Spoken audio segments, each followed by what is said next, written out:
Welcome to Bed Lullaby, where timeless tales come to life, helping you drift into the most peaceful dreams. Tonight, we bring you the enchanting story of Cinderella. This beloved tale is more than just a story of magic, it's a journey of resilience, hope, and the belief that kindness can overcome life's greatest challenges. Follow Cinderella, a young woman whose strength shines through even in the face of adversity, as she finds herself transformed by a magical evening that changes her destiny. Relax, close your eyes, and let this classic fairy tale transport you to a world of sparkling gowns, royal balls, and the gentle whispers of dreams come true. Sweet dreams await you.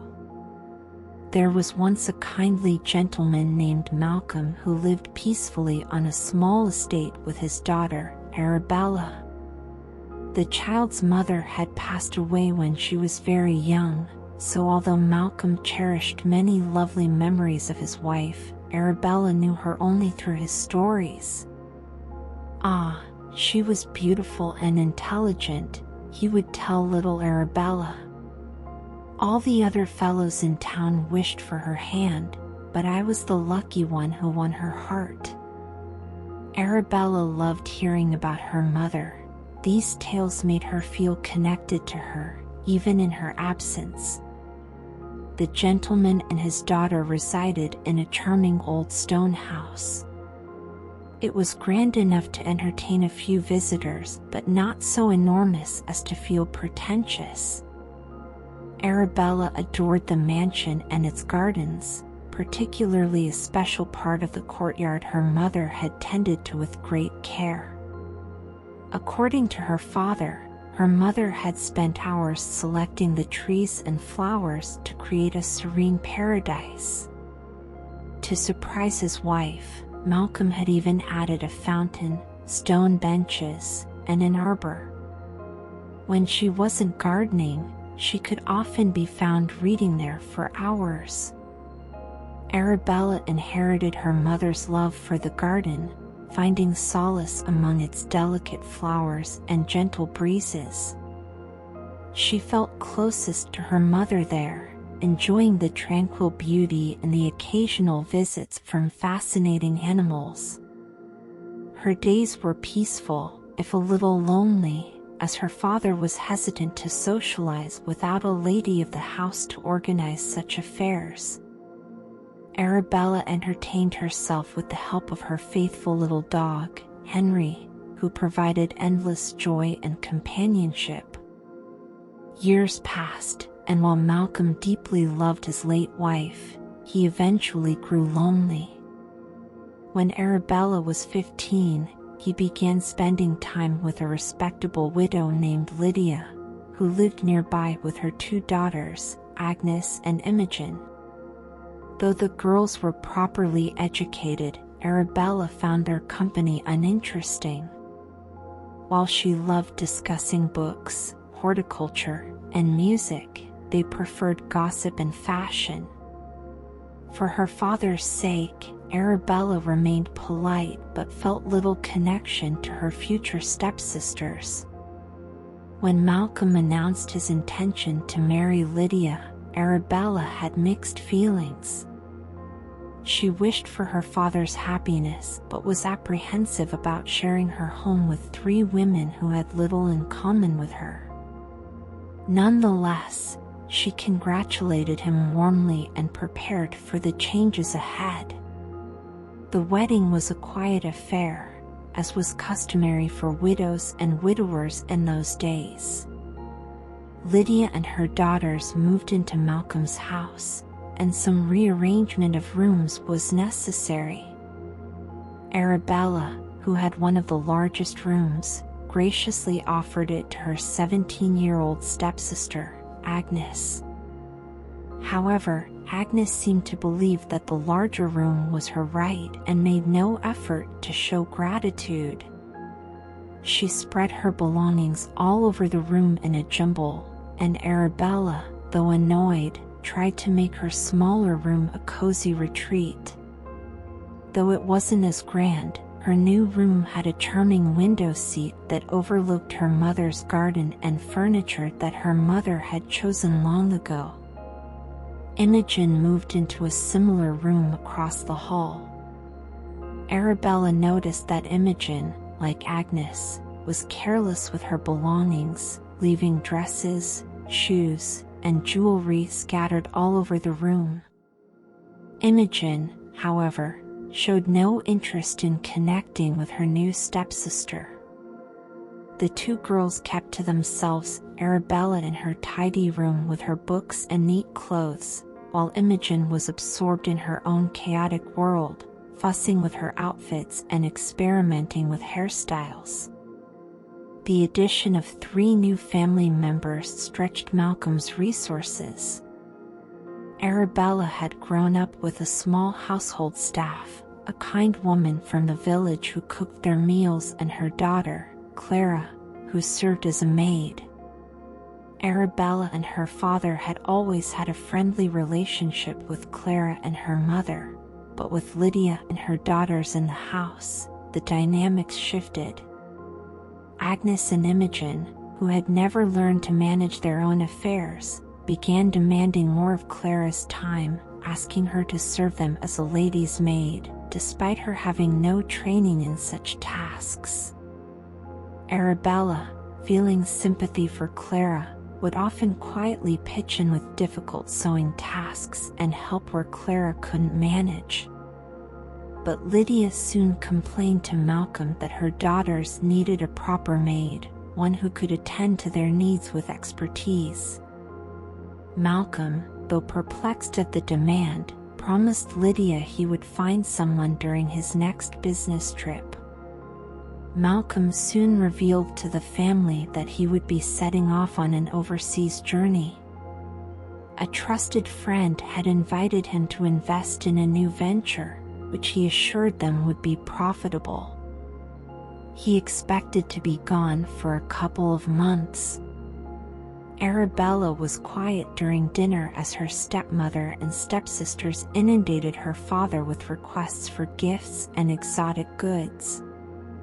Lydia, though pretending to be sad about his departure, seemed mostly pleased that he would be engaging a new maid. Arabella dreaded the months ahead, as she would be left alone with only her stepmother and stepsisters for company. She also worried about the management of the estate in his absence. After dinner, Malcolm took Arabella aside for a quiet walk in her mother's garden. He held her hands and reassured her that he had confidence in her abilities. Though Lydia would officially be in charge, he knew his new wife had little interest in managing the household. He trusted Arabella to keep everything running behind the scenes. Arabella felt flattered, but also nervous, knowing that it was a large responsibility. She had always been on good terms with their small staff, but now the weight of the household's well-being would fall on her shoulders. The day of Malcolm's departure arrived all too soon, marked by dark, rainy skies. The women of the household stood on the front steps, holding up shawls to shield themselves from the downpour. After a somewhat formal farewell, Lydia turned brusquely and went inside, while Agnes and Imogen rushed after her with relief. Arabella, however, clung to her father, unwilling to let him go. He reassured her that everything would be fine, and with one last, loving look, he climbed into the carriage. Arabella stood in the rain, watching as the carriage disappeared down the road. The tempestuous spring weather turned to a breezy summer. Occasionally, Malcolm sent letters updating them on his travels, detailing the hardships he faced, but also the exotic places he was experiencing. In June, he sent word that his journey would be extended. He apologized for the delay but promised it would be worth the trouble and sent funds to keep the household running for an additional 2 months. This influx of money greatly relieved Arabella, who had been nervously watching the budget dwindle. To her dismay, however, Lydia quickly seized the funds, insisting that Agnes and Imogen desperately needed new clothes to keep up with the social season. Arabella hesitated to argue but felt compelled to point out that the household had pressing needs. The servants needed to be paid, and there were repairs that needed attention. But Lydia coldly dismissed her concerns, stating that she would spend the money as she saw fit. She then suggested that if Arabella was so worried about the household's expenses, they could let Clara go and Arabella could take over her duties. Agnes and Imogen gleefully joined in, mocking Arabella by calling her Cinderella, and suggesting she should start by cleaning the fireplace in their room. Arabella left the room silently, retreating to her bedroom with Henry, her faithful dog. Once there, she sank into the window seat and gazed out at her mother's garden, feeling overwhelmed by the unfairness of her situation. She wished for her mother's presence, for her father's return, and for an end to the drudgery that had become her life. As the evening fell, she wept quietly, stroking Henry's fur, before finally drifting off to sleep. The next morning, Arabella awoke to find Clara walking away from the house. A sinking feeling filled her heart as she realized that Lydia had likely dismissed Clara in order to put the maid's wages toward new luxuries. Henry, as always, was by her side, whining to get her attention. Arabella opened the door, only to find Imogen exiting her room. Imogen, upon seeing her, sneered and mocked her, calling her Cinderella and telling her that she now had a few chores to do. Arabella, trying to remain composed, headed down the hall to the kitchen where the cook was beside herself with worry.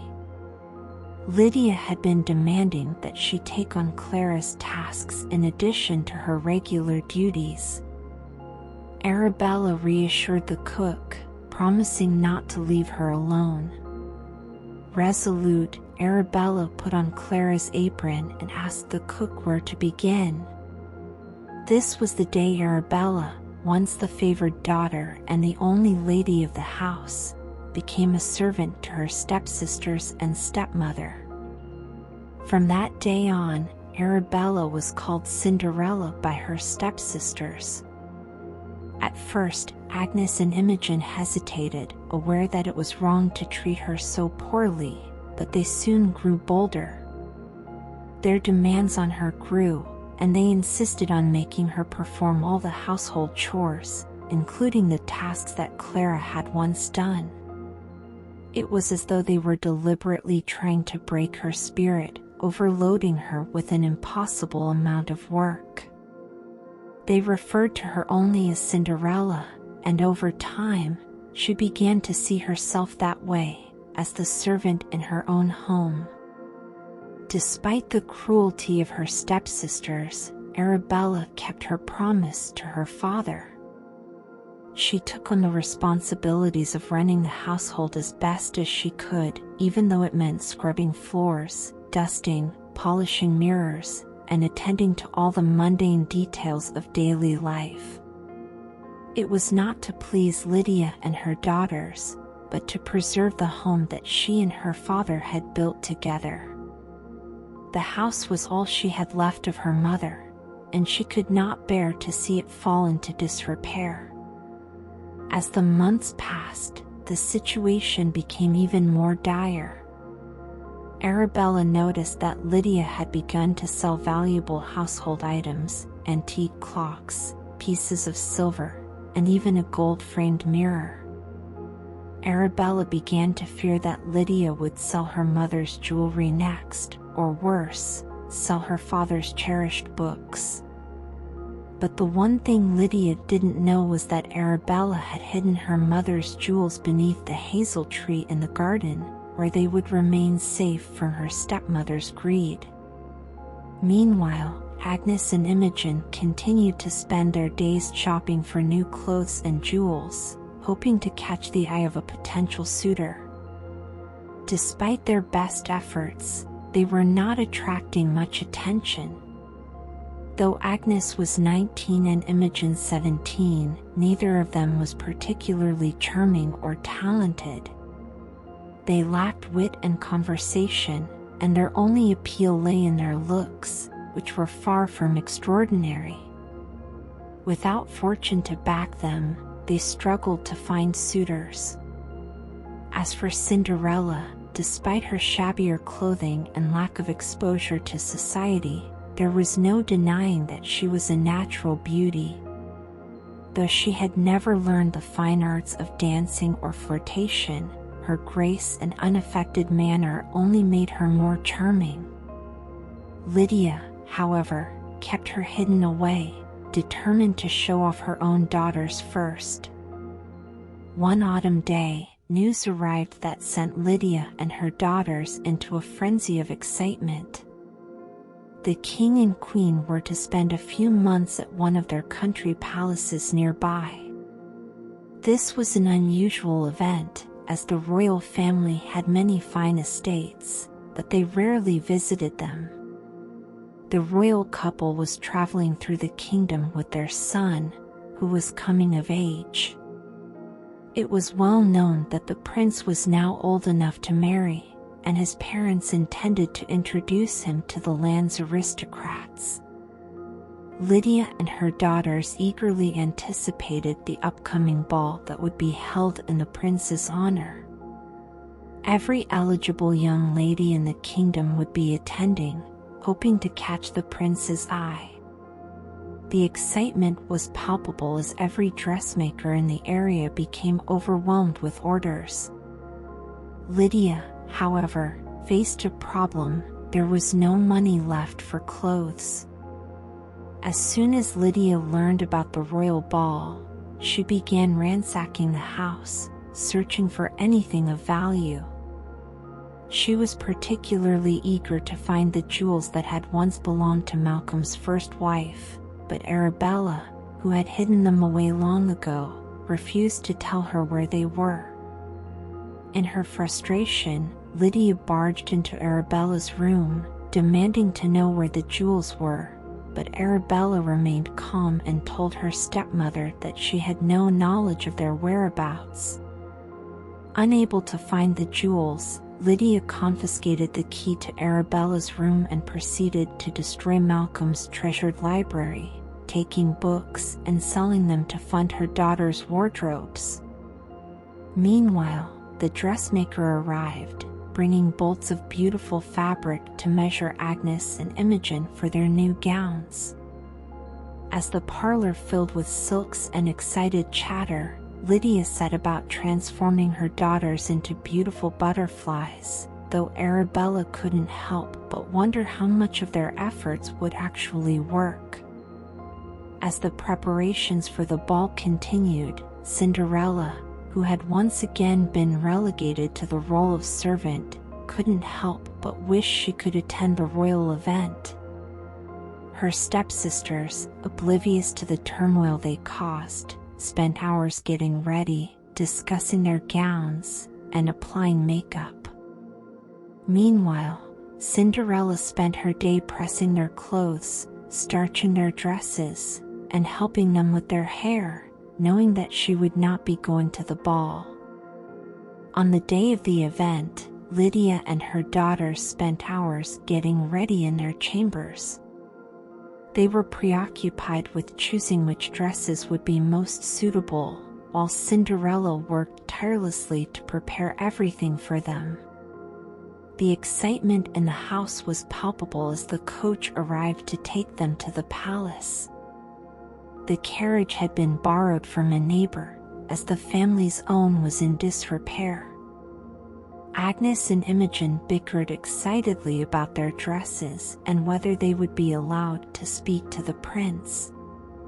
When the time came to leave, the coachman, who had been patiently waiting, was met with an outburst of chatter and complaints as Lydia and her daughters rushed into the carriage.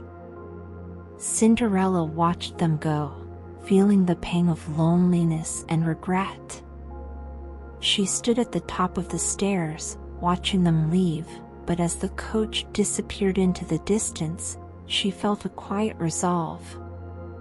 Instead of heading inside, she found herself walking to her mother's garden, her special place of refuge. The garden, though cold with the autumn chill, still held the memories of her mother's love. The hazel tree stood tall, its branches bare, but Cinderella found comfort in sitting on the stone bench under it.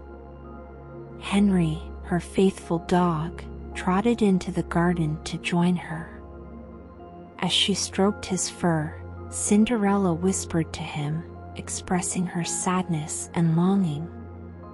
She missed her father, feared he might never return, and wondered if her life would always be this way, lonely and full of drudgery. As Cinderella sat in the garden, tears began to well in her eyes. She felt hopeless, trapped in a life of servitude and solitude. She missed her father terribly, and her hopes of seeing him again were fading with each passing day. She looked around the garden, the only place where she could still feel a connection to her mother, and whispered, "I don't suppose you can conjure up a dress for me, something pretty and new." Henry, ever loyal, tilted his head as if he understood, and then something extraordinary happened. The air around Cinderella seemed to shimmer, and she felt a warm glow wash over her. Before she could react, Henry started whining and looking at something behind her. When she turned to look, she saw an astonishing sight, an apparition of a woman standing in front of the hazel tree. The lady was neither old nor young, but rather somewhere in between, wearing an elegant, slightly old-fashioned dress that seemed to float around her. A halo of light surrounded the apparition, casting a warm, sparkling glow that made Cinderella feel at peace, as though all her worries had melted away. The woman spoke gently, "My child, you are troubled. You don't need to tell me why. I have seen everything." Cinderella, wide-eyed and speechless, listened as the apparition continued, "Your stepmother and stepsisters have been unkind to you, and you have borne a heavy burden. But I have always watched over you. My presence is here with the hazel tree, in this garden, and with the jewels your father gave your mother."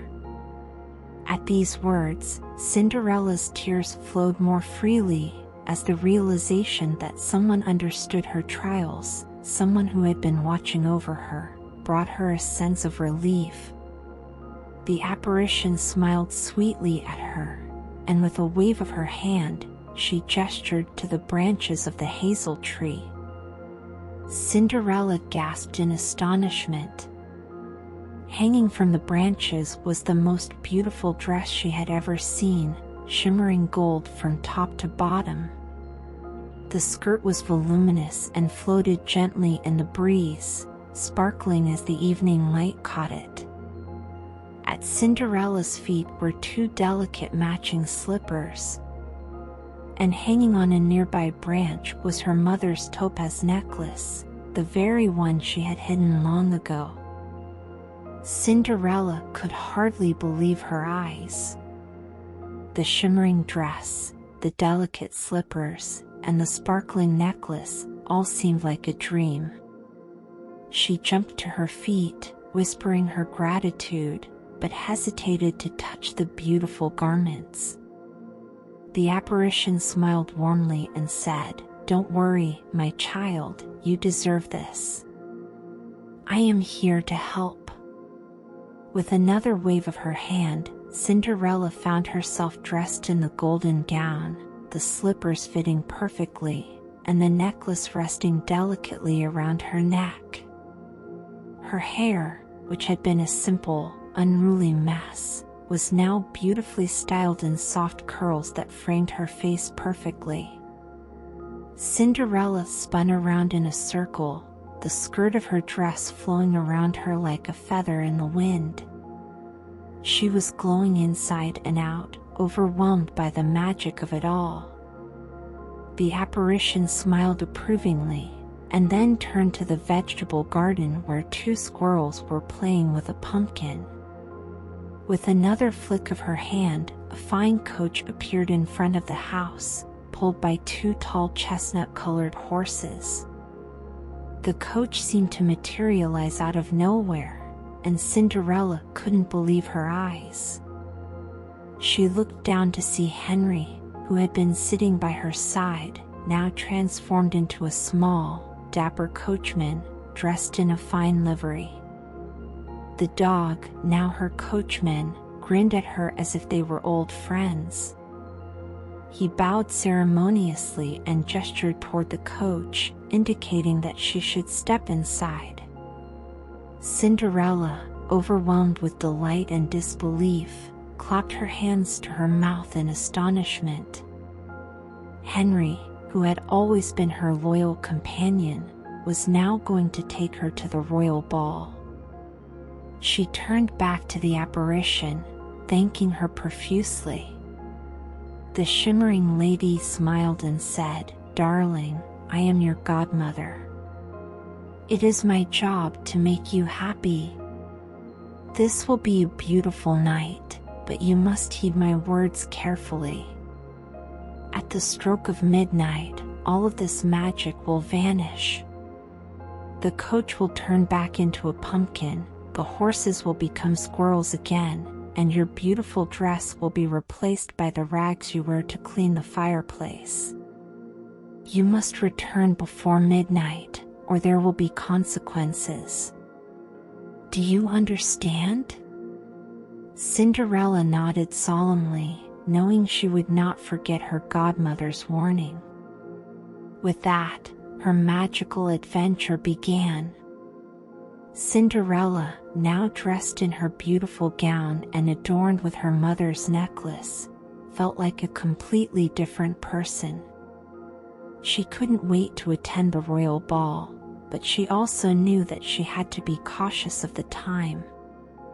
As she stepped into the coach, she couldn't help but feel an overwhelming sense of wonder. Henry, the coachman, looked at her with a grin and a knowing sparkle in his eyes. The journey to the royal palace felt like a dream, and when they arrived, Cinderella stepped out of the carriage to a scene of breathtaking beauty.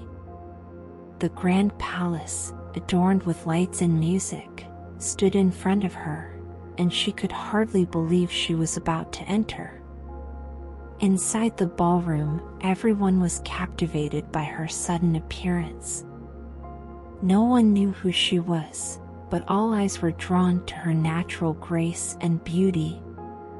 The prince himself, standing across the room, immediately noticed her and was mesmerized. He approached her, and they shared an instant connection, speaking in a way that felt both intimate and effortless. For the first time in a long while, Cinderella felt truly seen and admired, and the joy of the night swept over her. The evening was filled with laughter, music, and dance. Cinderella and the prince spent much of their time together, and she felt as though she were living a fairy tale. She was no longer the servant in her own home, but a princess in the eyes of everyone at the ball. Time seemed to fly by as they danced under the shimmering lights, lost in the magic of the evening. However, as midnight approached, Cinderella felt a sense of dread settle over her. She remembered her godmother's warning. She quickly excused herself from the prince's side, but as she hurried to leave, disaster struck. She lost one of her slippers on the grand staircase. She didn't have time to worry about it. She had to leave before the magic wore off. With a final glance back at the prince, she fled from the ballroom, racing down the palace steps toward the waiting carriage. The magic began to fade as soon as she stepped outside. The coach turned back into a pumpkin, the horses into squirrels, and her magnificent gown into the rags she had been wearing earlier. Cinderella arrived back at home just before the clock struck midnight. She was breathless and a bit disoriented, but she had made it. The transformation had been reversed, and she was once again the servant in her own house. Her stepsisters and stepmother returned soon after, still giddy from the ball. Agnes and Imogen were chattering excitedly about the prince, though neither one could remember much about the beautiful girl they had seen at the ball. They joked that the mysterious lady must have been someone of great importance. Little did they know, it was their very own Cinderella. The next day, the prince set out with a search for the mysterious lady whose beauty had captivated him so. He carried with him the slipper Cinderella had lost in her haste to leave. The slipper fit no one but Cinderella. When the prince arrived at her home, he immediately recognized her. She, of course, was the girl he had danced with all night. With great joy and love, he asked for her hand in marriage, and Cinderella, ever kind and humble, accepted. Her life changed forever. No longer a servant in her own home, Cinderella was married to the prince, and they lived happily ever after. The garden, the hazel tree, and the memories of her mother remained, but now, Cinderella had a new family, a new life, and a love that had come to her through kindness, grace,